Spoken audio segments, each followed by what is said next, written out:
नबी पाक अलैहिस्सलाम ने फरमाया, अपने दुख लोगों के सामने ना बयान करना, सेठों नवाबों को ना बताते फिरना, दुनियादारों के सामने जाके ना रोना कि मैं तकलीफ में हूँ। फरमाया अगर दुनियादारों को दुख बताओगे रब तुम्हें कभी गनी नहीं करेगा। और लोग हैं कि उल्टा मजाक उड़ाएंगे आपकी, जिससे बड़ी पक्की यारी है ना, पक्की, वो तब तक पक्की है जब तक आपने 50,000 मांगा नहीं।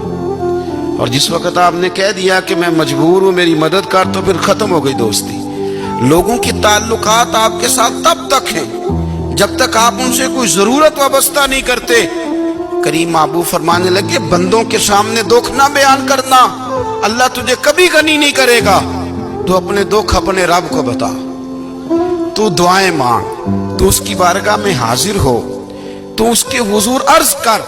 फरमाया अपने दुख अपने रब को बता, वो जल्दी करे या देर से करे तुझे सारी दुनिया से बेनियाज कर देगा, तुझे किसी का मोहताज नहीं रहने देगा। रसूल कायनात ने फरमाया, रब करीम फरमाता है जब मेरा बंदा हाथ उठाता है ना तो मुझे हया आती है कि मैं खाली कैसे लौटा दूं इसके। इतने बड़े बादशाह की बारगाह में, ओ भाई लोगों से इज्जतें तलाश करते हो तो वो क्या तुम्हें इज्जत देंगे, वो तो कल अच्छा कहते हैं परसों बुरा कहने लग जाते हैं।